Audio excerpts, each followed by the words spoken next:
Hey guys, I'm currently in the south of Paraguay, and around this region there's a lot of European colonies. So Huinao is probably the most famous. There's a whole cluster of them around there, and in and around where I am now, Coronel Bogado. I'm at a festival today, and it's predominantly looking around, predominantly German and Russian, Ukrainian, I would say, in terms of genetics and history. I'll do a bit more history for you guys later, because we actually went to a different place where I thought we were going to do. But I'm going to turn you around and just show you a little bit of this festival, and I'll talk you through what's going on here. So again, I don't know the specifics of these communities, but I do know that Europeans have been coming here for over 100 years. I know Huinao was founded in the year 1900, and I think this place was formally founded in 1913, so it's over 100 years now.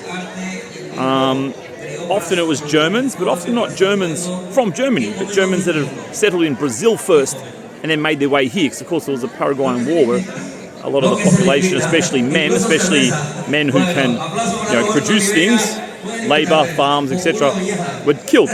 So the government really wanted to get anyone really to come and farm, and they had cheap, fertile soil. So a lot of the Germans who had settled in Brazil earlier came here. And of course, once it starts, then everyone kind of joins in, right? So this is a festival of immigrants. You can see there written up there, Fiesta. So that's National Fiesta of Immigrants, migrants. Vive la danza ballet folclórico del Consejo de Adultos Mayores de Asunción. So I'll do a bit of a walk around. So you guys just see for yourself. At the end of the day, anyone can say or write anything they want. But if you see yourself, you know what's going on, right? So I'll do a walk around initially. There is obviously a stage here, you can hear behind. A bit of performance. Definitely very European feeling.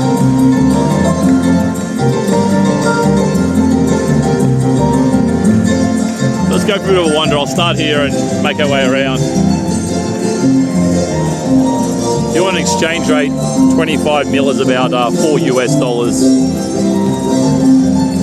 But what's most interesting is, for me anyway, is who you see here. I find it fascinating how so many of these generations have kind of morphed in together. Obviously got some more local people here. Well, they got Brasilia. I wonder if they are from Brazil. There's a Brazilian flag. Eres Brasilia? No. Paraguay or Brazil? Paraguay. Yeah, from Paraguay. We got the Brazil flags.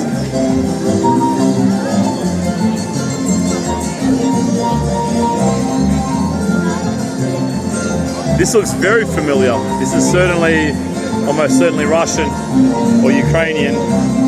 Certainly incredibly similar to what you see in Belarus with the colouring and patterns. Of course, a lot of the colouring and patterns overlap between those countries, including the Ukrainian flag. You see those coloured houses everywhere in Russia and Belarus. You can see here, obviously, Russia. See what they're doing in here. There's some Russian food. You can see there, pelmeni. I'm sure you can read that. Empanada rusas. See, obviously, the guys behind the counter there are obviously Russian. Or Russian food. I'm trying to get to that sign. It says Russia. Something. Alright, let's go over here.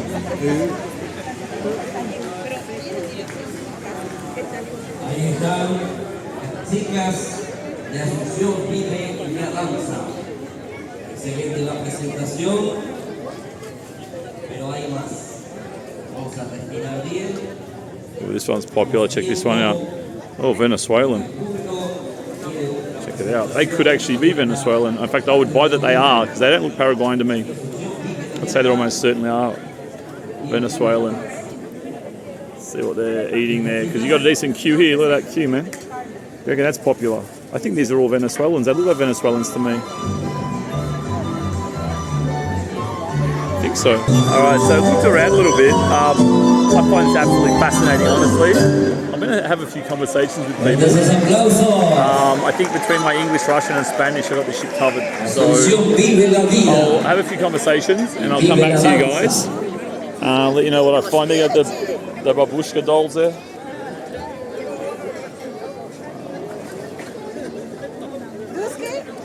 Viene dando una presencia, Да, я из motivación. Австралии, pero но я жил в Беларуси 2 года. Изучал русский язык в университете там. Не русские, Я. но белорусские.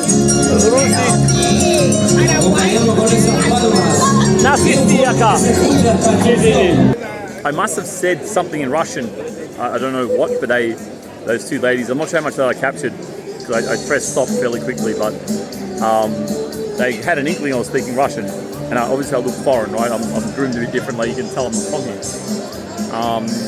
Then we had a chat for about probably 15 minutes, I'd say. She was speaking, she kept switching, man, Russian to Spanish, Spanish to Russian, but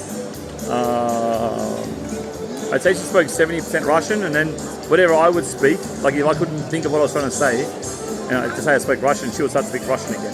But then if I couldn't understand it, I wanted to clarify or say something or add something or whatever, and I said it in Spanish, she would then switch to Spanish. But I think in the end, I don't think she could differentiate between the two languages. Just speaking both of them, and it's just kind of merged into this way of just using two languages in one. It's really interesting. Because I kind of do that myself sometimes. Yeah, if I'm with someone where we speak at least two of the same languages, I often blend in back and forth. Unless it's English, and then you stay with English if you're both fluent. But if you're not, often you do switch between two languages, right? I find this myself a lot, and just whichever way you can say what you want to say more accurately. That was fascinating. So anyway, she moved here.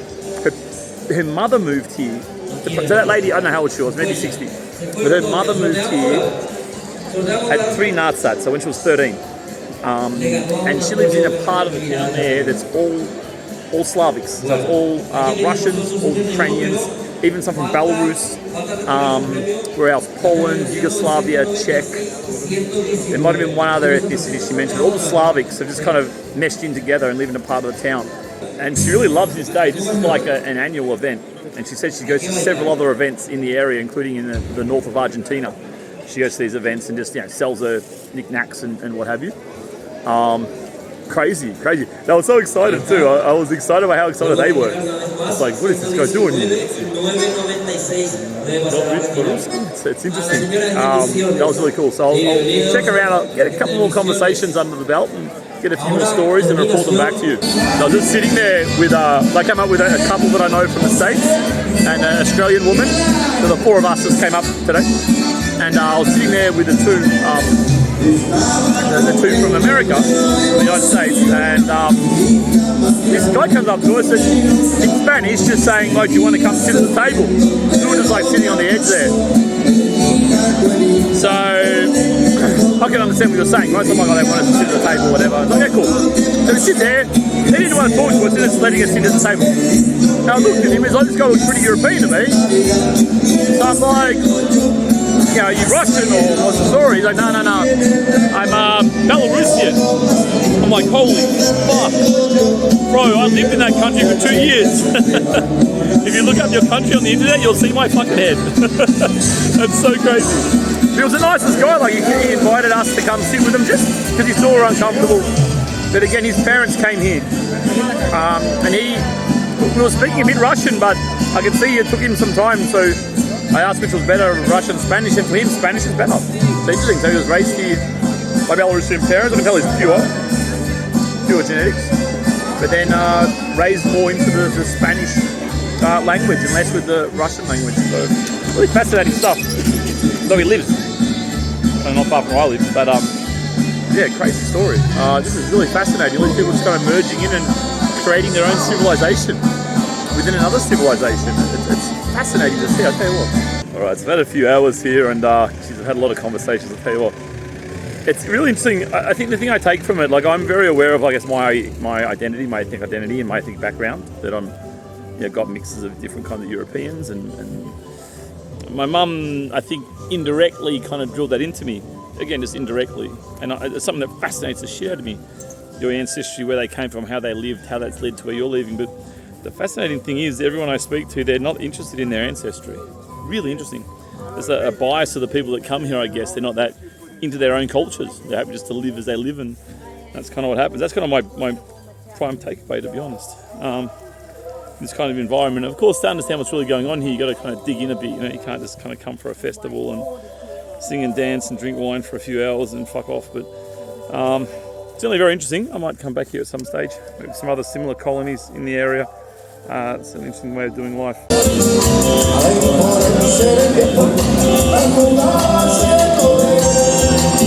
las niñas. Sí. Tenemos más, Denise.